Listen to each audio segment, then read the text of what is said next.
A gente sempre fala, pô, São Paulo está nessa situação, Corinthians está nessa situação, Santos, vários, Cruzeiro, que agora foi comprado, Atlético Mineiro. E a gente sempre fala, a única salvação é se tornar SAF. Mas com você no Flamengo, o Flamengo não se tornou SAF, o Flamengo tinha muita dívida e você conseguiu equilibrar o caixa do Flamengo. Qual é a receita? Tem como esses times se salvarem? E o que você fez no Flamengo? Qual foi o grande divisor de águas para você tornar o Flamengo, que era uma bagunça, um clube organizado financeiramente? Olha, o que a gente teve que fazer no Flamengo foi resgatar a credibilidade do clube. O Flamengo tinha 40 milhões de torcedores, como tem hoje mais do que isso. Boa parte desses torcedores crianças, jovens, pessoas humildes, que muitas vezes têm no futebol o seu principal ponto de contato com a realidade, e o Flamengo não dava um bom exemplo para eles. Então a gente entendeu que nós tínhamos um passivo financeiro enorme, tanto que a gente tinha que fingir que pagava, na época, mas nós tínhamos um passivo ético e moral que era maior do que o financeiro. E aí o que nós colocamos é que nós íamos ter que fazer o sacrifício que fosse necessário para resgatar esse passivo, resgatar a credibilidade, a dignidade do clube, resgatar o orgulho de ser rubro-negro, não só pelo que se faz dentro do campo, mas também pelos exemplos que você dá fora de campo.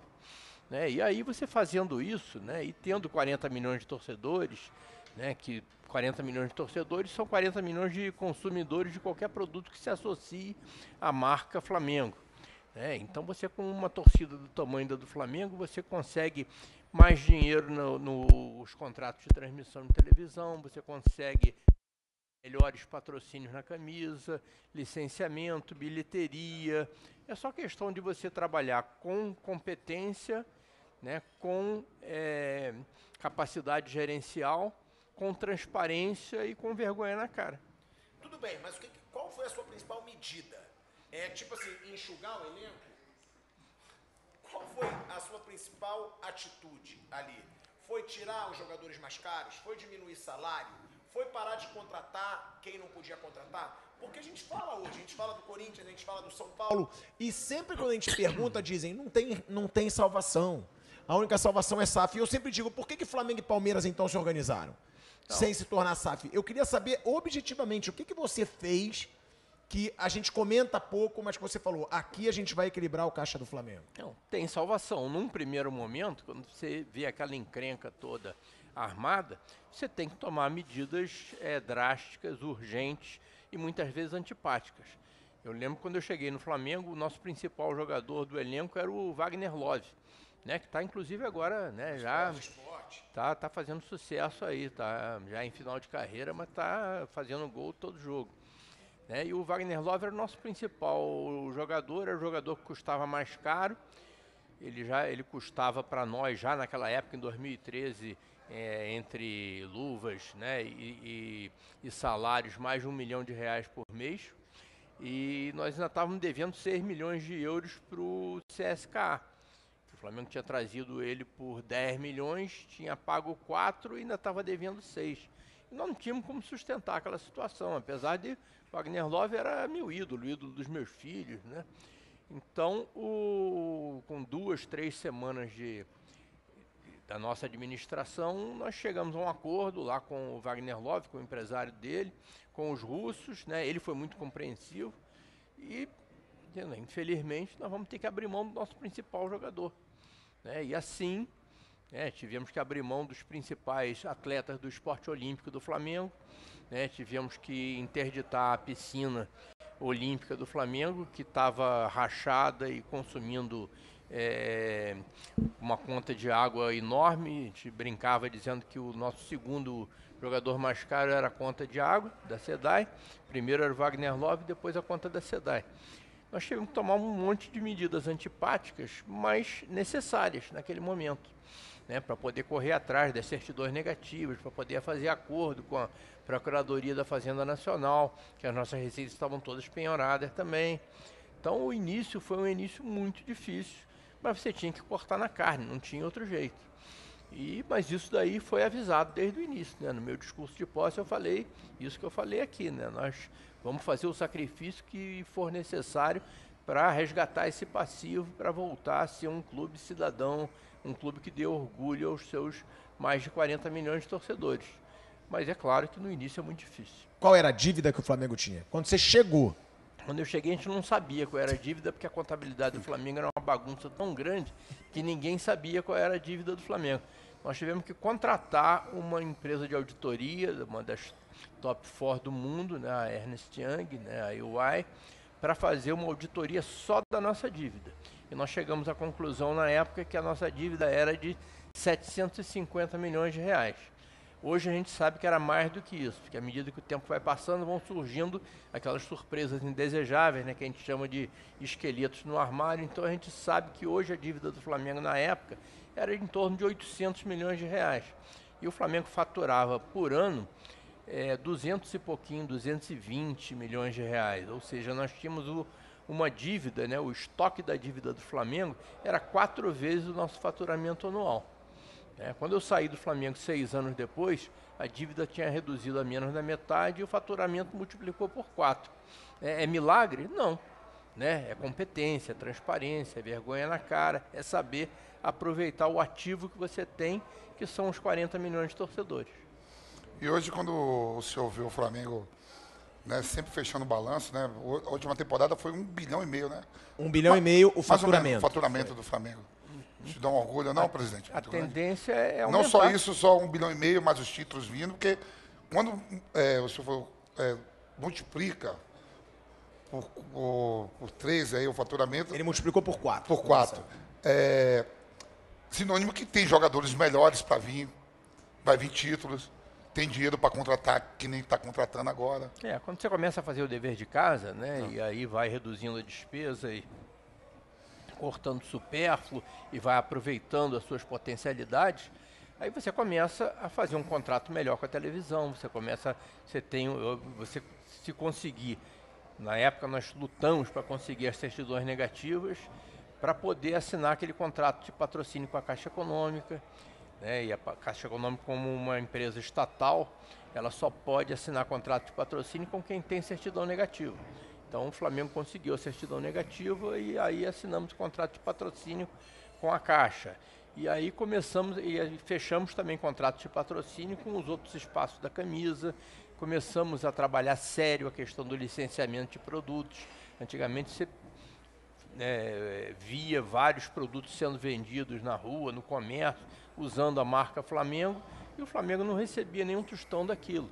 Então começamos a trabalhar isso, né, com seriedade. Implantamos o programa sócio-torcedor, que não tinha no Flamengo, e quando a gente saiu já era a nossa segunda maior receita. Né, só perdia mesmo para o contrato da Globo, mas era maior do que o contrato da Caixa, né, maior do que todos os outros contratos de patrocínio, maior do que o contrato da Adidas, né, de fornecimento de material esportivo. Então, quer dizer, levamos, né, muito tempo para fazer esse ajuste. Agora, contamos muito também com a parceria da torcida do Flamengo. Eu agradeço muito a torcida do Flamengo, né? Quer dizer, eu agradeço a todo mundo que trabalhou comigo, que ninguém faz nada sozinho, né? Então, os meus vice-presidentes, os meus diretores, né, o corpo funcional do Flamengo, pessoas altamente competentes. Mas se não fosse a compreensão da torcida, a gente não tinha ido a lugar nenhum. Porque a partir daquele meu discurso de posse, a torcida comprou a nossa briga. Quando o Wagner Love foi embora, que eu achei que ia ser um Deus nos acuda, que as pessoas iam me bater na rua, ao contrário, né, eu só recebi apoio. E a torcida se dispôs a fazer sacrifício, 4, 5 anos de sacrifício, para poder, né, chegar tudo hoje, né, no outro patamar que o Bruno Henrique tanto fala. Ó, já vou pedindo para você deixar o like, hein? Todo mundo que está com a gente ao vivo, deixa o like, deixa o comentário, compartilha. Eduardo Bandeira de Mello com a gente. Agora, uma pergunta que eu quero te fazer. Você falou aí da receita da televisão. Deu muita polêmica recentemente uma declaração da Leila, questionando o Flamengo, dizendo: se o Flamengo se acha o maior, vai jogar na Europa. E ela ainda debochou. Ela falou: o Real Madrid pode estar esperando o Flamengo. E a gente sabe que viralizou de um jeito absurdo, porque os rivais aproveitaram e botaram essa pilha. Exatamente isso, Leila. Agora, o que falar, você que já foi dirigente do Flamengo, o Flamengo tem razão nessa situação? Ó, quero ganhar mais sim de TV, porque minha torcida é a maior do Brasil, eu tenho 45 milhões e eu tenho a maior audiência, porque isso é uma briga que vai ter muito para essa Libra, que é essa nova liga dos clubes. Mas não foi só isso, não. O veto de decisão do Flamengo. Todos têm veto de decisão. Os clubes reconhecem que o Flamengo tem que ganhar mais, Flamengo e Corinthians, mas eu tô falando assim. Mas o Flamengo qualquer não é só coisa Flamengo. para decidir é o Flamengo que. Não, qualquer teve clube isso. tem um veto de decisão. É porque o Flamengo não quer aceitar. Todos precisam concordar, não é só o Flamengo que tem o veto. Só que o Flamengo não concordou. Se o Flamengo não concorda, não pode. E eu não sei se o Corinthians também não topou, porque eu acho que também tinha uma situação. Ficou neutro nisso aí. Ficou neutro. O que você tem a dizer? Quem tem razão? A Leila tem a razão em ter ironizado? O Flamengo tem razão em estar defendendo a situação dele e pronto? Porque gerou muita polêmica. Veja bem, eu tô desde 2018 fora da administração do Flamengo, né? Hoje eu sou um torcedor de arquibancada, acompanho o noticiário de vocês e tal, e aí fiquei sabendo disso, né? E aparentemente o que houve é que tinha uma cláusula que para você fazer qualquer alteração era necessária unanimidade. É isso que eu te expliquei. Então, todos precisam concordar. A unanimidade, né? Se um não dá a unanimidade, né? Não se resolve. Mas se existia essa cláusula de unanimidade antes, é sinal que todos concordaram com a unanimidade, com a necessidade de unanimidade, né? Então eu não sei exatamente o que aconteceu, né? Sim, mas na sua época o Flamengo já ganhava mais. Mas é natural. É isso que eu tô perguntando. Quem tem a razão? Não, é natural que o Flamengo ganhe mais, né? Que o Corinthians ganhe mais. Né, são dois clubes que têm uma torcida muito grande, isso é mais público para televisão, é mais gente comprando, né, camisa já é outra coisa, né, porque aí você não precisa dividir com ninguém, né, mas é natural que o Flamengo ganhe mais. O que está sendo discutido agora, aparentemente, também só sei disso como consumidor de notícias, né, o que está sendo discutido vamos dizer, qual o tamanho dessa diferença. O Flamengo, a partir do momento que você se organiza sob a forma de liga, e a liga é a que vai fazer a negociação, seria justo que o Flamengo ganhasse 20 vezes mais do que o segundo, não, mas do que o 10º, do que o 20º na relação. Aí as pessoas acham que não, que essa diferença tem que ser menor, e é isso que está sendo discutido. Agora, quanto a coisa de ironia e tal, eu prefiro nem comentar, porque eu não estava ali na hora, né? E vamos deixar. Como rubro-negro? Não, como rubro-negro, eu acho que assim, agora que eu estou de fora é até mais fácil falar, né? Mas essa relação entre dirigentes, eu acho que tem que ser pautada assim pela harmonia, pelo respeito, né? Eu não sei exatamente o que aconteceu, mas eu acho que Flamengo e Palmeiras são duas grandes agremiações, né? E tem, diria que, obrigação de trabalhar em conjunto. Corinthians também, Vasco da Gama também, São Paulo, né? Acho que o ideal seria que os clubes fora de campo fossem aliados, porque eles têm muita coisa em comum mesmo. Ô, presidente, qual foi o maior absurdo, que você viu quando você chegou no Flamengo? Porque a gente vê, né? Alguns clubes dizem não tem água no vestiário. Tinha rato no vestiário. Qual foi o maior absurdo? Aquele que você chegou, você falou, cara, eu não posso aceitar ver isso aqui no Flamengo. Olha, foram tantos. Então pode fazer uma lista. Eu citei um aqui que foi, por exemplo, a piscina, né? A piscina olímpica do Flamengo. Né, vazava, esqueci o número agora, a quantidade de milhares de litros de água por dia, né? E não só isso daí. Isso é um gerava custo. uma conta de água muito alta. Era um perigo. Segunda maior despesa, né, presidente? Você falou aqui, vai do Era. Só perdia para o Wagner Wagner Love, E como era um risco também para o sócio, né, para o atleta do Flamengo que está usando ali, aquele negócio podia rachar de uma hora para outra, né? Então nós tivemos que tomar uma decisão difícil e dizer, fecha a piscina olímpica. Aí, a natação do Flamengo, tudo bem, tem outra piscina, né, que não era olímpica na época, né, mas não tem jeito, tem que fechar. Aí fechamos. Qual era o custo ali mensal por causa disso? Era 600 mil reais por aí, de água. Então nós tivemos que fechar a piscina e aí partimos para... Aí, com as certidões negativas, a gente conseguiu ter acesso à lei de incentivo a lei do incentivo ao esporte, né? Tivemos acesso a recursos das loterias, tivemos acesso a convênios que nós fizemos com entidades internacionais, com o Comitê Olímpico Americano, por exemplo, e conseguimos colocar ali num prazo de 2, 3 anos a melhor piscina da América do Sul, das melhores do mundo. De atletas, treinadores? Rapaz, ação trabalhista, nós tínhamos mais de 600 em que o Flamengo era réu. Tá? Você lembra do ato trabalhista? Você chegou a pegar isso? Não. O ato trabalhista é um sistema de concentração de pagamentos, né?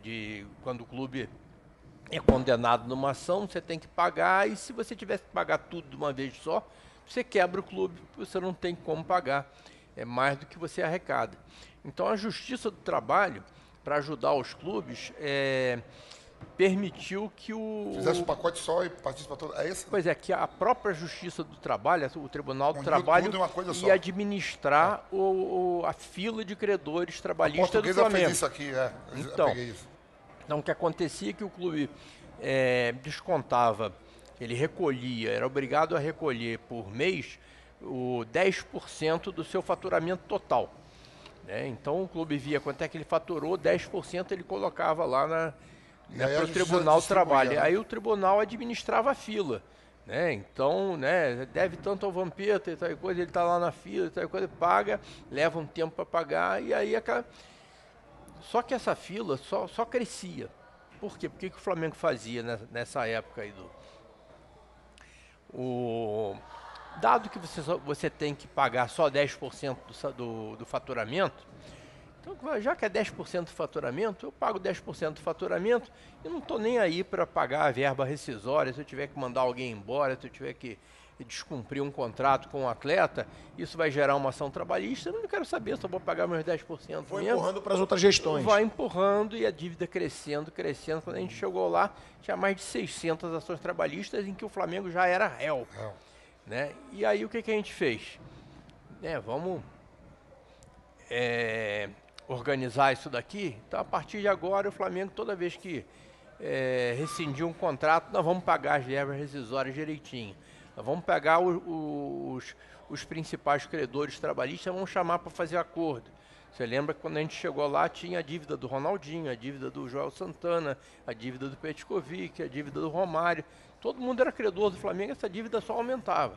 Aí chamamos todo mundo para conversar e dizendo, nós vamos pagar assim, assado e tal coisa, nesse prazo tal, topo, né? E aí, para surpresa geral, a gente fez o acordo e cumpriu. Que o Flamengo normalmente fazia acordos e não cumpria.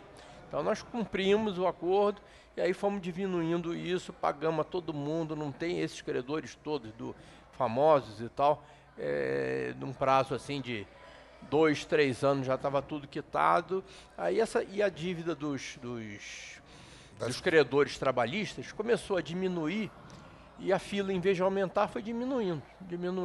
E a gente pagando 10% lá do faturamento. Quando chegou numa hora, a fila tinha diminuído tanto e tinha acabado, e a gente continuava pagando os 10%. Então, em vez da gente dever o ato trabalhista, nós éramos credores do ato trabalhista. Era a Justiça do Trabalho que estava devendo dinheiro para a gente.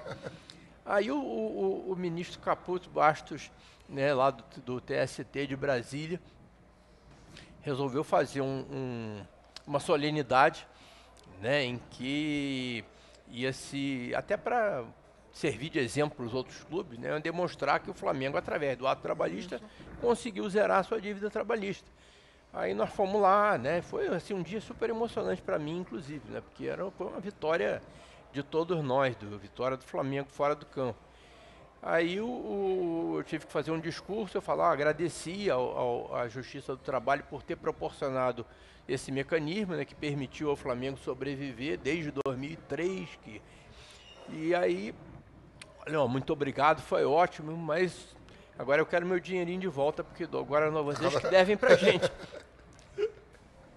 E aí recebemos dinheiro de volta e a partir daí o Flamengo não tem mais dívida trabalhista, zerou a dívida trabalhista do Flamengo. Aliás, a partir de determinado momento do nosso mandato, dívida deixou de ser um problema para o Flamengo.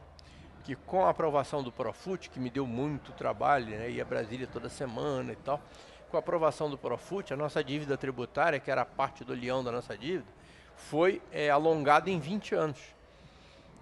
E a dívida bancária estava tendendo a zero, né? E hoje, né, para felicidade nossa, o Flamengo já não tem mais dívida com o banco, a dívida trabalhista tinha acabado.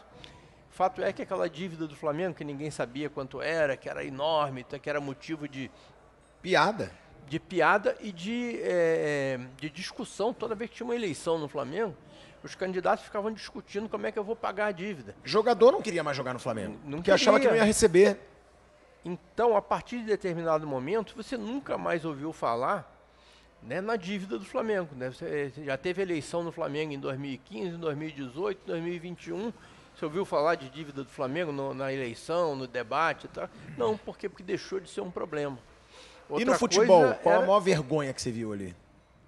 Então, no dia que poucos dias depois de eu assumir, eu fui lá no CT pela primeira vez, né, que ainda era, né, um barracão cercado de lama por todos os lados. E aí eu fui encontrar os atletas do Flamengo, que vocês sabem, eu saí da arquibancada e fui direto para a presidência. Eu nunca fui diretor, nunca fui vice-presidente.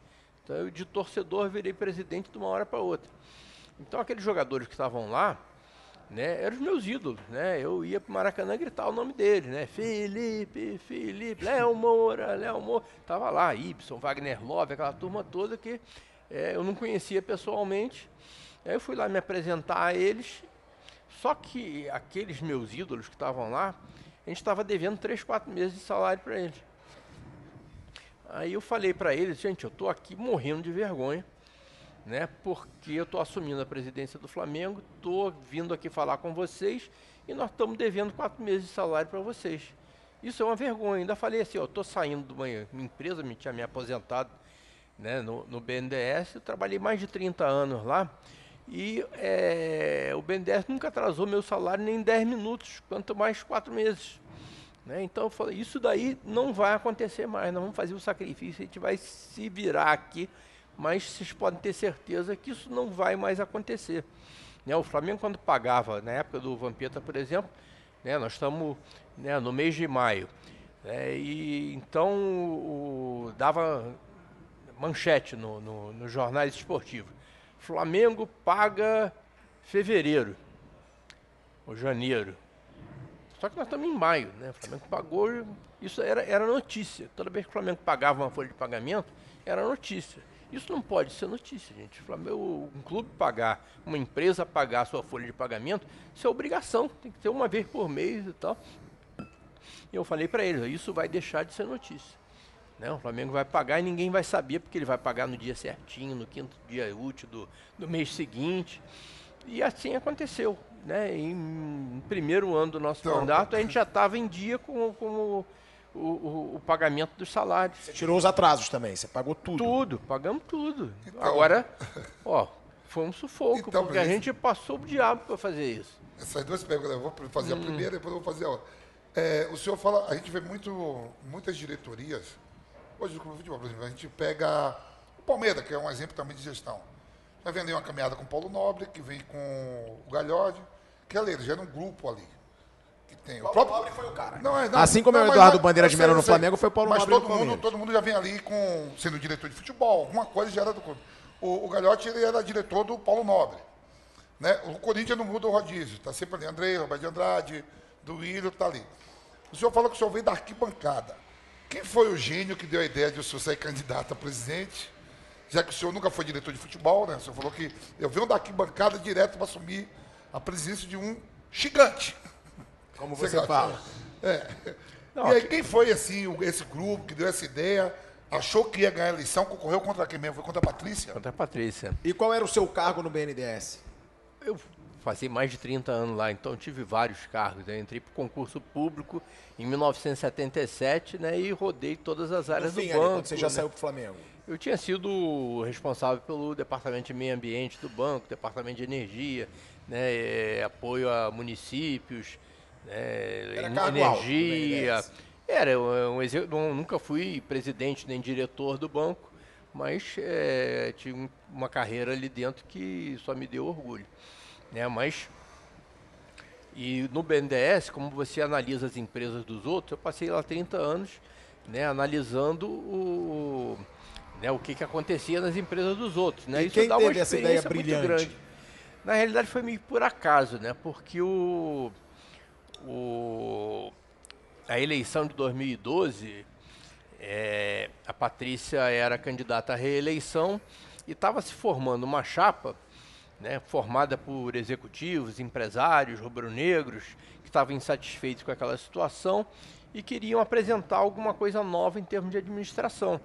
Aí eu gostei da ideia, né, e resolvi apoiar aquela chapa. Né, eu era um apoiador. Né, já tinha até gravado vídeo, não, eu apoio essa chapa e tudo. Só que as pessoas que eram os candidatos a presidente e a vice, eles foram impugnar. Começou a se Era o levantar. Valim, não era? O Valim era o candidato a presidente e o Rodolfo Landim era candidato a vice-presidente.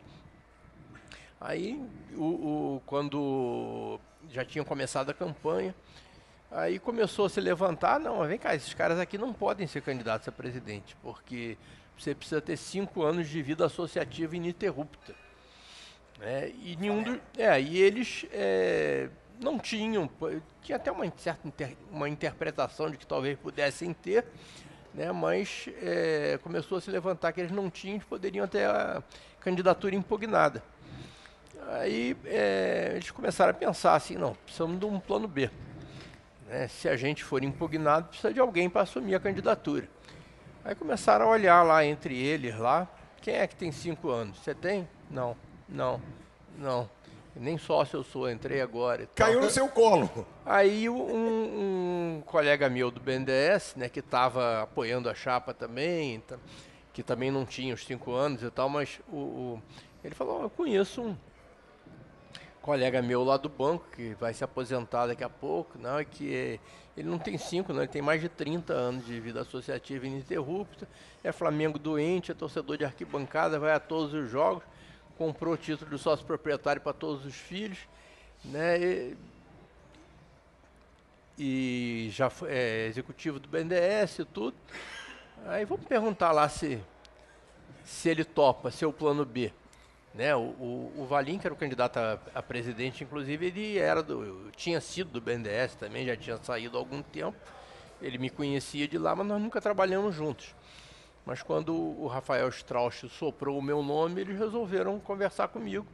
Aí foram um dia lá no banco e tal. Você toparia, no caso da gente ser impugnado, você assumir aí a presidência, a candidatura?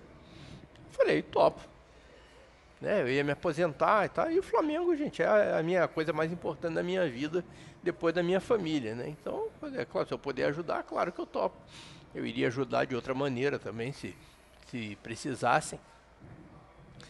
E aí, efetivamente, aconteceu, né? Aí teve uma reunião lá do Conselho de Administração para avaliar, né, se eles tinham ou não tinham, e de uma hora para outra a minha vida virou pelo avesso, porque eu saí da arquibancada para ser candidato a presidente do Flamengo. Aí fizemos o resto da campanha. Foi difícil ganhar da Patrícia?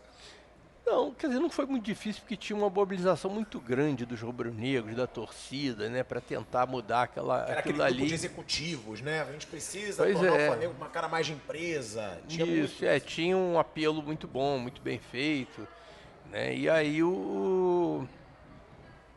ganhamos a eleição, né? E de uma hora para outra, né, eu me vi da arquibancada sentado na cadeira de presidente do Flamengo. Né? E dado que eu tô lá, Então, presidente. né, vamos fazer o melhor que a gente pode, Então, né? presidente,